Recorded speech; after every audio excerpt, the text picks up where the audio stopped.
Welcome to the Fox 54 Week in Review, a look back at the top stories of the week as presented on Fox 54 News. I'm Kenesha Dees. This week, the top story was, of course, the election.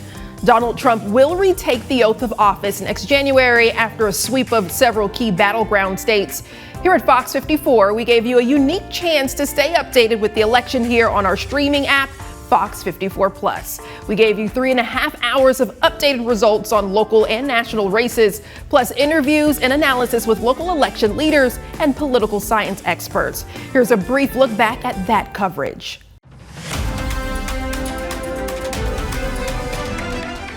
Albertville First Baptist Church is where many local residents here in Marshall County stop by today to make their voices heard.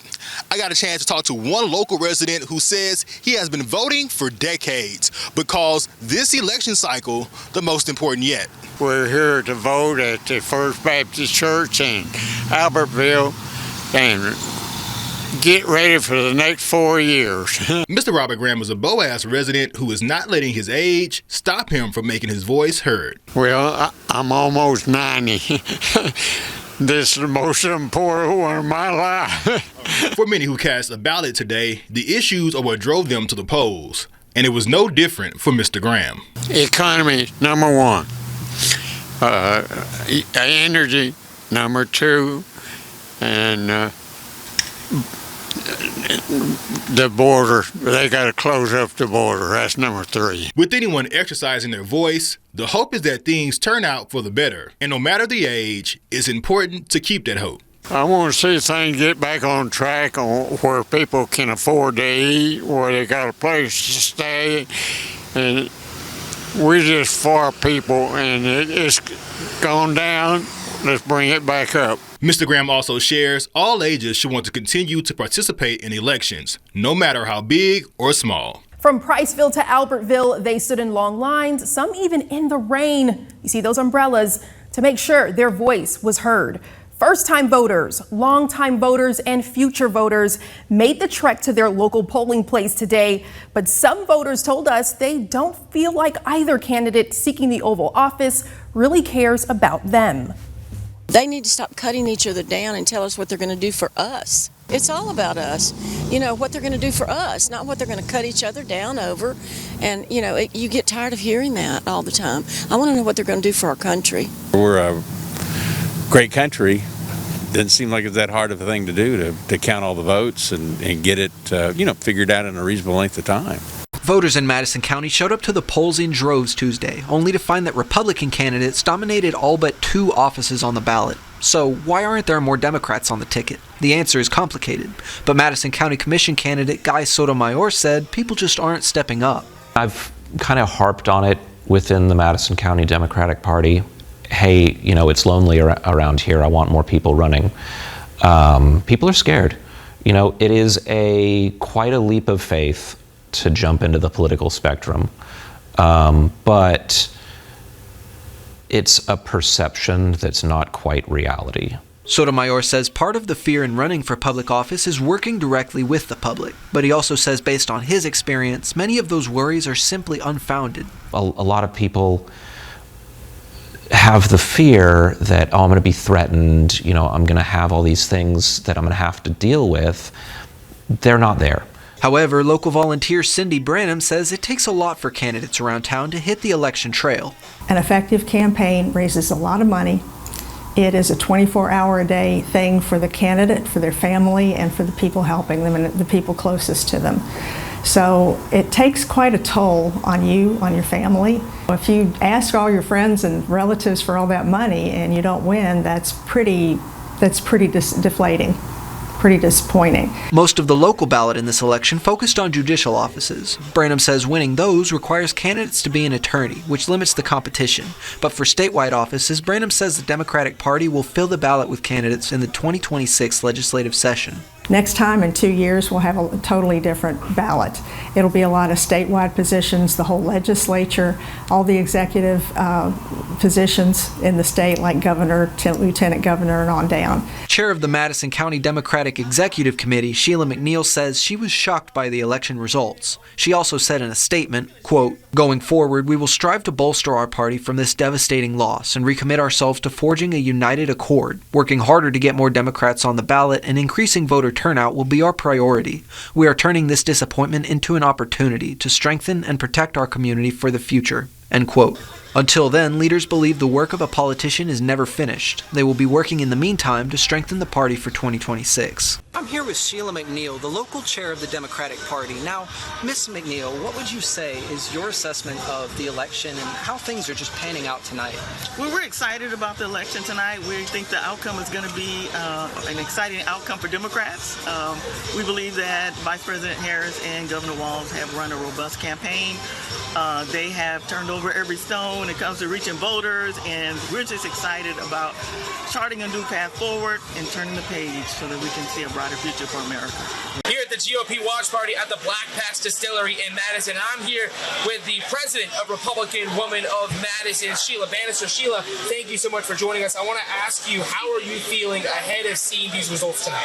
Yeah, we're really excited. We're optimistic that the elections that we've been working on from president all the way down are going to go our way, and so we're just excited to be here and to see what happens.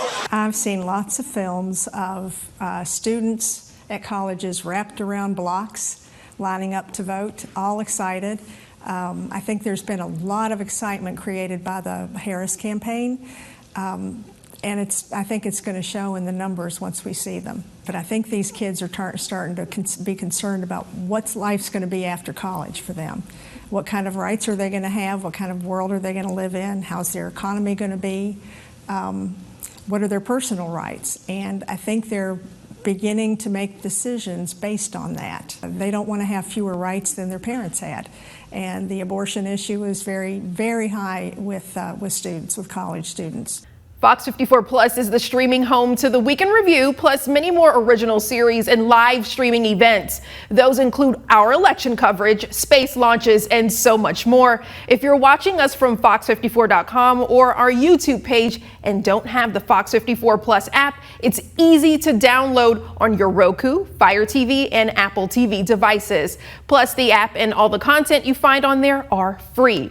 There's more to Fox 54 with the Fox 54 Plus app. Now, here's more of the local news that took place the week of November 1st through 7th. Repairs to pipe service by Harvest Monrovia Water Authority have been a focus for residents. Fox 54 has been following this story for the last few months, and tonight, our Simon Williams has more. After working on repairs of leaky pipes at the Cross Creek subdivision through the month of October, the Harvest Monrovia Water Authority began the month of November with an update saying repairs have been completed, much to the delight of Homeowners Association President Jim Frederick. We had like 2-3 crews out here, and they were just fixing stuff left and right, which was nice. I mean, some of it took longer, way longer than expected. As far as the leaks are concerned and the residents have had, everything's fixed, so we're very happy about that. The work even revealed other pipes that Frederick and others in the neighborhood didn't even know were faulty. Our storm drains over by the walking trail, there's 4 or 5 of them, and there's one that continually has water coming out of it. It's definitely fresh water. It could be from other communities. It could be all tied into this one storm drain. I don't know, but it's still flowing a lot of fresh water out of there, which no one can tell me where that's coming from. But it looks like there's like 2 or maybe at the most 3 others that we weren't even aware of that were fixed. So again, that's great. They found them and were able to fix them and reduce that water waste. According to Fox 54 Chief Meteorologist Jordan Dressman, less than an inch of rain was recorded in Huntsville last month. That's almost 3 whole inches short of the average for October. And the 0.53 inches of rain all came on Halloween. Our whole community did what they were asked as far as reducing the sprinklers and the water usage to help with the refilling of the main tank that Harvest Monrovia was concerned about. But I'm just glad they're out, finally able to get out and get all these repairs made. In their November 4th update, the Water Authority noted that rain received over the past week was, quote, not enough to help the well levels, and that until the wells recharge, we still will have a reduced pumping capacity. Up next on the to-do list for the Water Authority are repairs in the Timber Creek subdivision. Harvest Road, Hammond Road, and Ed Johnson Road. Simon Williams, Fox 54 News. The company that runs the day-to-day operations of the subdivision, Elite Housing Management, said they don't give any kind of commentary out. So residents need to go through the Water Authority for further information. So residents in that area should direct their questions to the Water Authority. A very crowded room this evening. The city of Huntsville swears in city officials into their new or recurring roles. Tommy Battle swears in for another term as mayor. Here's a listen. Mayor, if you'll place your hand on the Bible and raise your right hand and repeat after me. I, Tommy Battle. I, Tommy Battle. Do solemnly swear. Do solemnly swear. That I will support the Constitution of the United States. That I will support the Constitution of the United States. And the Constitution of the State of Alabama. And the Constitution of the State of Alabama. So long as I continue a citizen thereof. So long as I continue a citizen thereof. District 5 Council member John Meredith began his second term with his wife joining him for the swearing in you see right there. And the newest city council member, Michelle Watkins, was the last to be sworn in. She's the first black woman to fill a Huntsville City Council seat. During her remarks, Watkins stated change would come to District 1. During my campaign speech, I told people, District 1, come back home, because we are going to be one of the best districts it is. Now, moving forward, I just want to say that this opportunity did not come lightly. It came at a cost. To whom much is given, much is required. I plan on doing the work. The City Council didn't waste time with its new member, the council holding an organizational meeting after the ceremony. Fox 54 learning that three-time Emmy Award-winning journalist Chauncey Glover, a Los Angeles news anchor and Athens native, has died. Glover graduated from East Limestone High School and was a big advocate for keeping your village and community close. Last year, Glover was honored by the Athens Limestone Community Association for Black History Month. Glover was 39 years old. 911, what's your emergency?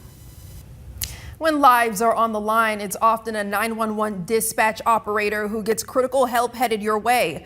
Morgan County 911 gets around 270,000 emergency and non-emergency calls each year. And just recently, a change in how some of those calls are handled.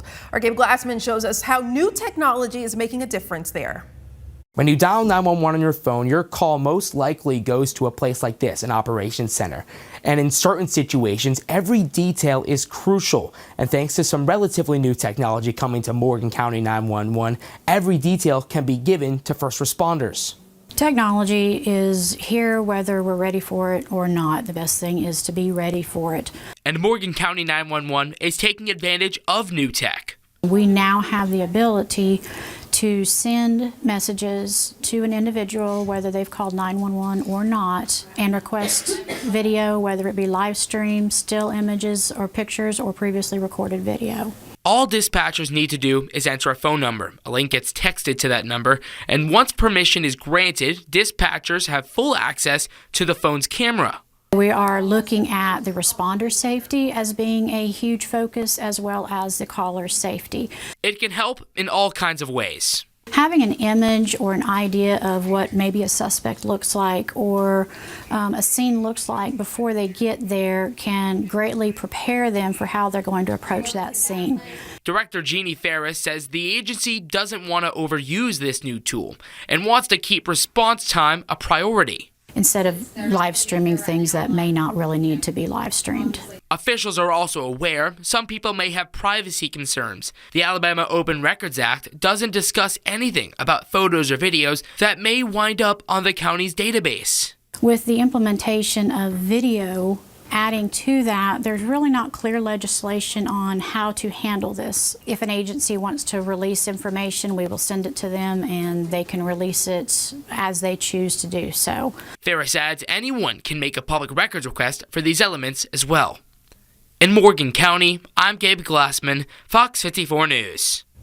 Morgan County 911 Director Jeannie Ferris says while they haven't had a chance to use the video or live stream features of the new system yet, the texting feature of the system has been used in some cases.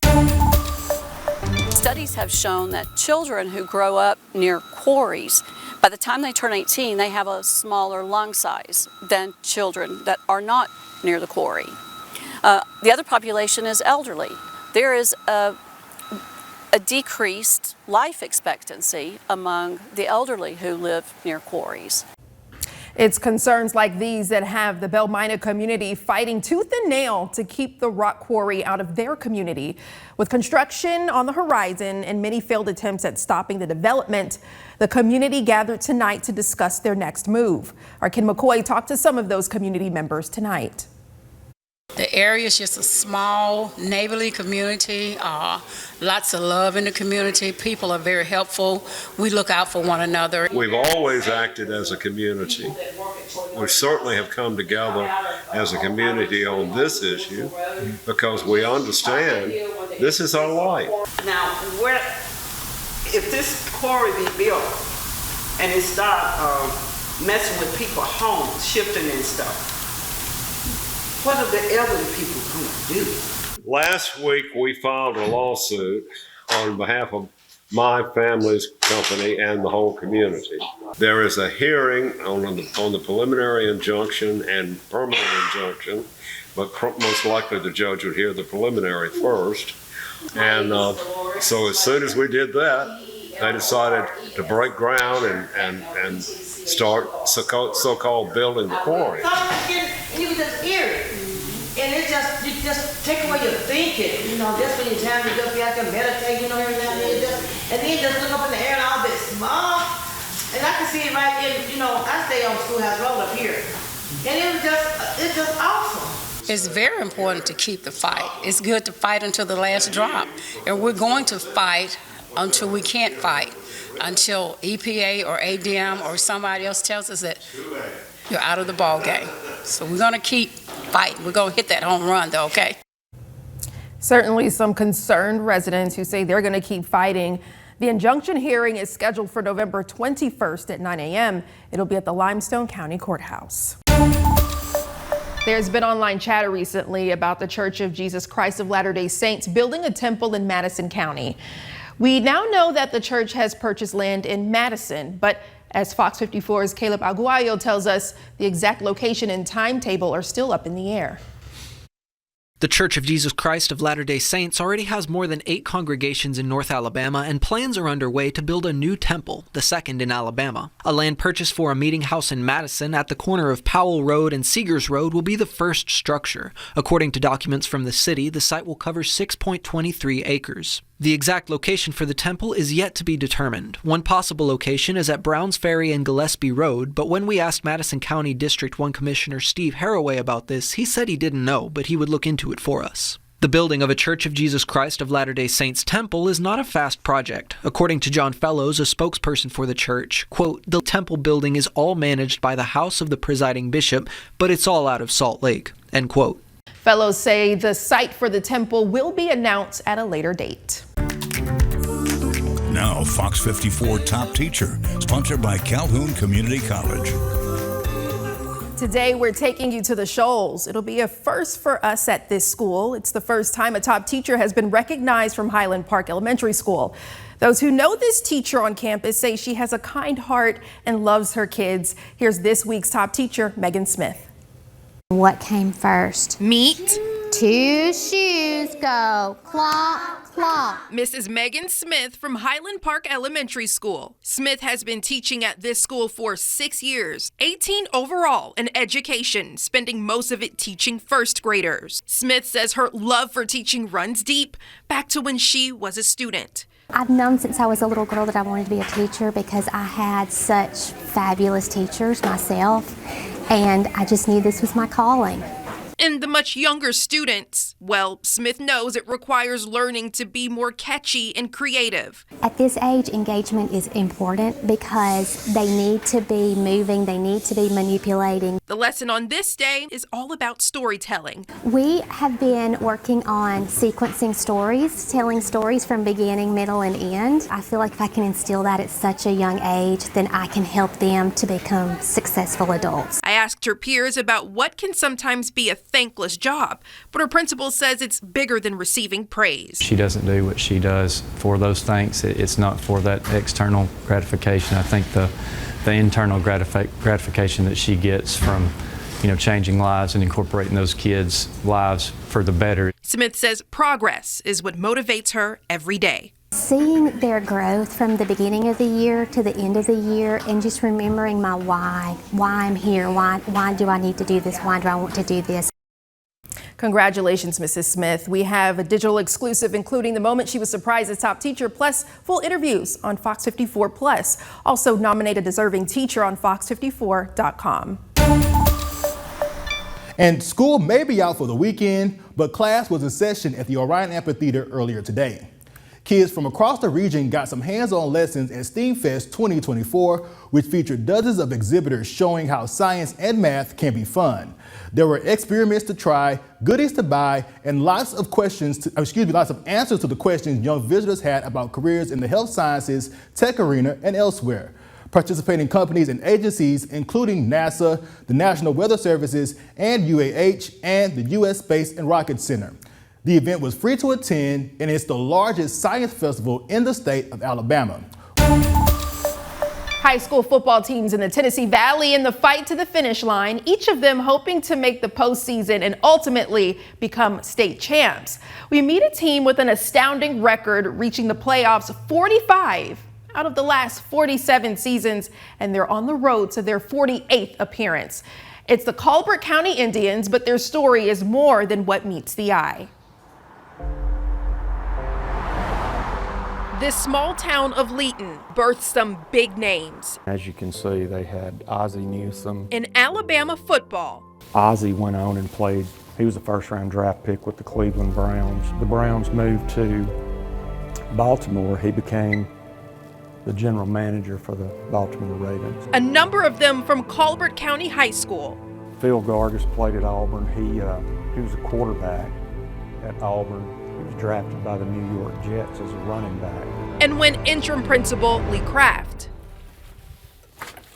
walks down these halls, I've been here 32 years. He reflects on the school's history. Since 1967, we've missed the playoffs maybe a handful of times.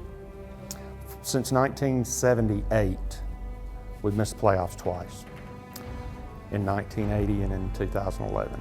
Those are the only two times we've missed the playoffs.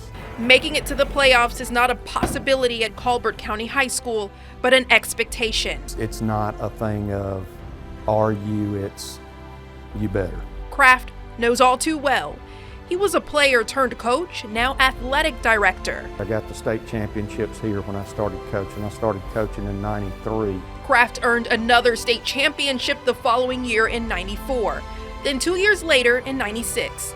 He led the powerhouse team to another state championship. It's been 28 years since. We're trying to get back there, and hopefully we will. There we go. Head football coach Scott Hanna remembers the glory days. We've been in a win or go home situation that if we didn't win the last 4 games, we wouldn't have gotten in the playoffs for only the second time in 44 years. And Hanna says he and the team knows the stakes are high. These kids are enjoying it. They didn't want to just get here. You know, they want to make it past the first round, and they know what's at stake. Kraft says regardless of students on or off the field, students are destined for greatness. The kids here, the students here, they grow up and it's kind of ingrained in them that we're going to be successful.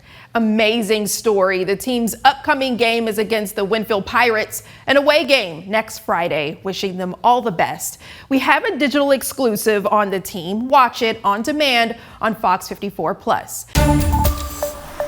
We begin in Florence, where something's been missing from the University of North Alabama's campus, an integral piece of their community for years. Now, university leaders could be bringing roaring lions back on site. Our Gabe Glassman has new information on where they are in that process. Something is definitely missing about this lion's habitat located on the University of North Alabama campus, and it's an actual lion. It's been vacant ever since Leo III passed away earlier this year. But this home may be seeing a new resident. Once he died, you can feel the mood kind of darken a little bit. Everybody was sad. Relics of Leo III's funeral are still on display at the habitat. The UNA community remembering the face of the school. It's also a little strange, I think, still, not to hear Leo III roar. And Leo III had a big impact on students here.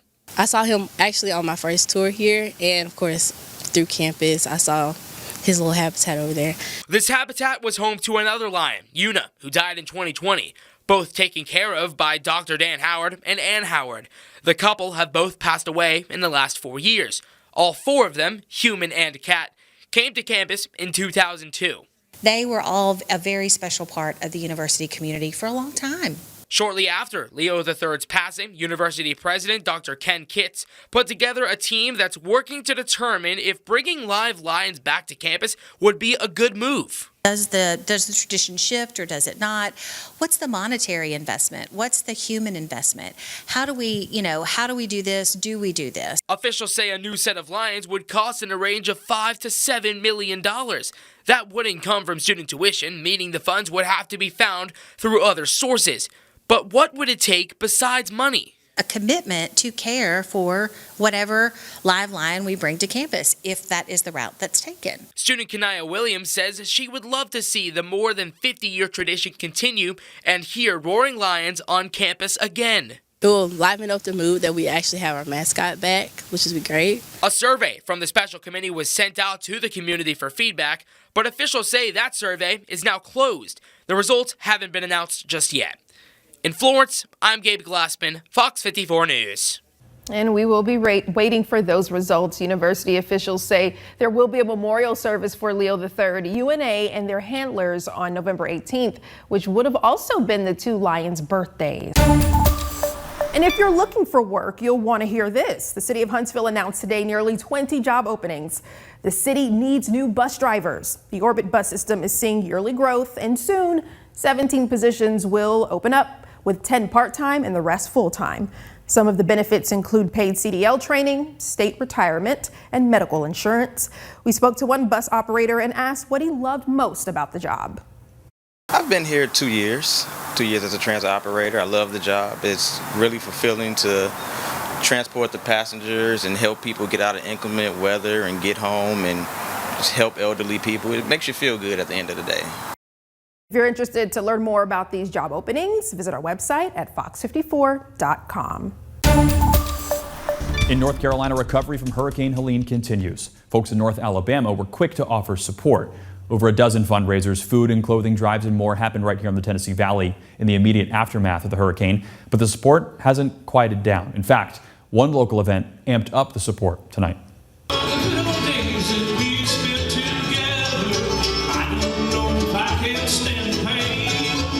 Walker Street Opry, who you see on your screen tonight, led off the night at Stovehouse's charity concert From Alabama with Love. The show raised money for the Red Cross's relief efforts. Other locals and regional bands like Grastronauts, Jim Holland, Milltown, and more jammed out at the Electric Bell. It was a lineup of acoustic, bluegrass, folk, and Americana. Now, for $10, folks could enjoy live music and support the Red Cross. Organizer Christopher Ferguson said this was a great way for Huntsville's music scene to make an impact. It's a way for us here in Huntsville, in Alabama, to demonstrate to others, people in other places, that we have concern and we want to show some compassion for what they're going through. It's just a good way to give back and represent your town and make that part of your effort to say, look, we welcome the opportunity to help you. For a list of Hurricane Helene relief projects in North Alabama and find other resources like ways to donate, head on over to our website, fox54.com. And keeping you safe on the roads, ALDOT is rolling out a different kind of design for some dangerous intersections. Take a look at this. This is the problem we're talking about. A divided highway, often in a rural area, with an intersection that requires drivers to cross the first stretch of road, the median, and another part of the highway with vehicles traveling at a high rate of speed. You can see in this video what sometimes happens. Wow. Another roadway project is coming to North Alabama, and it's intended to make a busy intersection safer. Our Caleb Aguayo went out to see just what this project entails. Right behind me on Highway 43, people tell me there have been lethal and non-lethal accidents at this very intersection with State Route 64. They say something needs to be changed. And it will. ALDOT announced Thursday it will begin work on the intersection at the Dollar General on Highway 43. Its plans? A reduced conflict intersection. So how will it work? If you're coming off of 64 here, go north on 43 and then make a U-turn to go back south on 43, which is the way that ultimately traffic will work at this intersection.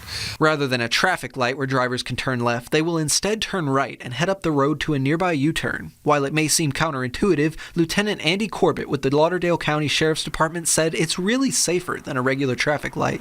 Generally, with a reduced conflict intersection, you see a 50% decrease in accidents and an 80% increase or decrease in fatalities. And ALDOT Seth Burkett also says it's safer. We're talking about reducing not only the numbers of crashes, but the severity of crashes, so that when crashes do occur, they often are not those T-bone type of crashes, the angle crashes that you see that result in, very severe injury and often fatalities. Construction will begin soon and should take 2 to 3 months. The project will cost almost $500,000. In Huntsville, Caleb Aguayo, Fox 54 News. The construction is set to begin as soon as workers set up signs to direct traffic. However, ALDOT has planned no major detours for Highway 43 or for State Route 64. A change in leadership at Redstone Arsenal today. A new Garrison Command Sergeant Major is officially on duty. Command Sergeant Major John Fritz assumed new responsibilities today in a ceremony marking his arrival. Redstone is a very, very special installation if you haven't heard it enough. It's extremely complex, and the people who work here make all of that happen, and it's really, truly amazing. I look very much forward to supporting and being a servant leader for you. I'm always available to you. Thank you very much. Army Strong. Congratulations. Well, Fritz most recently served as Command Sergeant Major of the 110 Attack Battalion from Fort Drum, New York. He succeeds Command Sergeant Major Dylan LeMasters in the Redstone leadership post. Now, anglers from across the world are headed to Huntsville this weekend. It's the final stop of their tournament tour. The Toyota Series Championship round is in Rocket City for the first time ever, and it's put on by Major League Fishing. More than 400 competitors will be on Wheeler Lake through Saturday. Huntsville officials say they wanted to bring this event to town to boost the local fishing environment. When we started looking at bringing it to Huntsville, tremendous opportunity to bring a big championship to Ditto Landing and launch from here and really kind of help push us as a fishing destination. We're in the middle of the bass fishing mecca of the world. All up and down the Tennessee River, Lake Guntersville's the next door neighbor right here, and Guntersville's fishing so good right now, not to take anything away from Wheeler. Should have taken the day off to rest. The guys went to Guntersville, and it's really putting out some great fish. Huntsville has that central location, the southeast. You can go in a lot of different directions from a fishing standpoint. Officials say participants are competing for a grand prize of more than $200,000.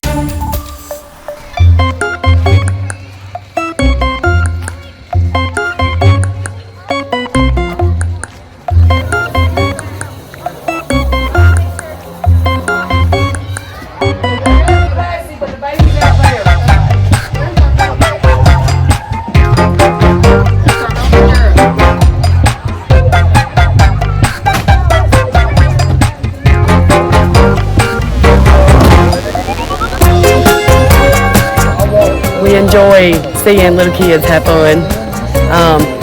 This is something I wanted to start doing instead of taking my own out. I'm very happy. I did not expect this big of a turnout. I got her to get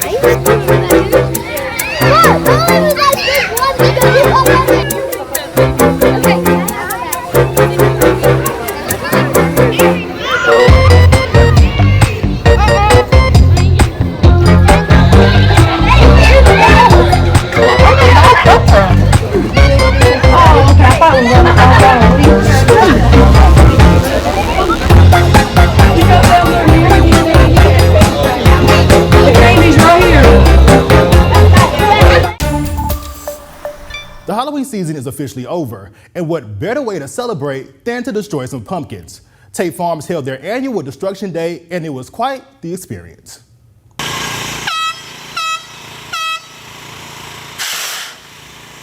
We are out here destroying pumpkins. We get out here with baseball bats and golf clubs and mallets and, just smashing pumpkins is basically what we're doing. Smashing pumpkins, destroying pumpkins, or a method of stress relief. No matter how you phrase it, Tate's Farm's annual Destruction Day was a smash. We get bigger and bigger every single year. Obviously, Huntsville is growing, and we try to get as many people out here as we possibly can, and I think most of Madison County has come out to see us this year. And pumpkin smashing wasn't the only form of entertainment. For monster trucks,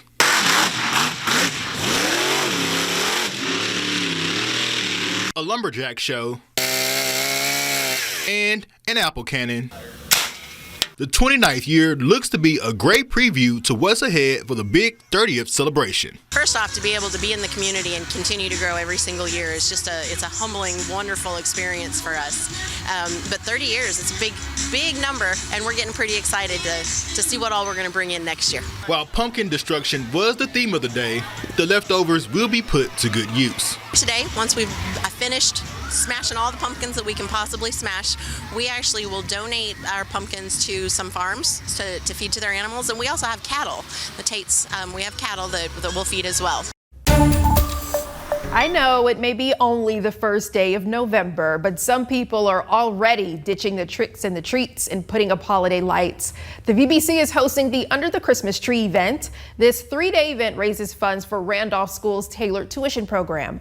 More than 100 vendors are on site selling products ahead of the height of the holiday season, and many say there's a lot of perks to getting your holiday shopping done early. Here you can get it all done at once if you want to, so you're not jumping from store to store. But also you're beating the rush, you're beating the mess of stores being sorted through and picked over already, so you're ahead of the game. It'll be out of the way and you can enjoy the holiday season. Everyone likes to decorate early, so if you get it now, you'll be done. It's never too early, I guess, and that can kind of save on money if you shop early. It's not just the immediate spend all in the month of December. You can kind of stretch that out a little bit. And that's it for the Weekend Review. Remember, for breaking news, weather, and sports headlines any time of day, have the Fox 54 app on your mobile device. For streaming and on-demand video content, it's the Fox 54 Plus app on Roku, Fire TV, and Apple TV. For now, I'm Kenesha Dees. See you next time.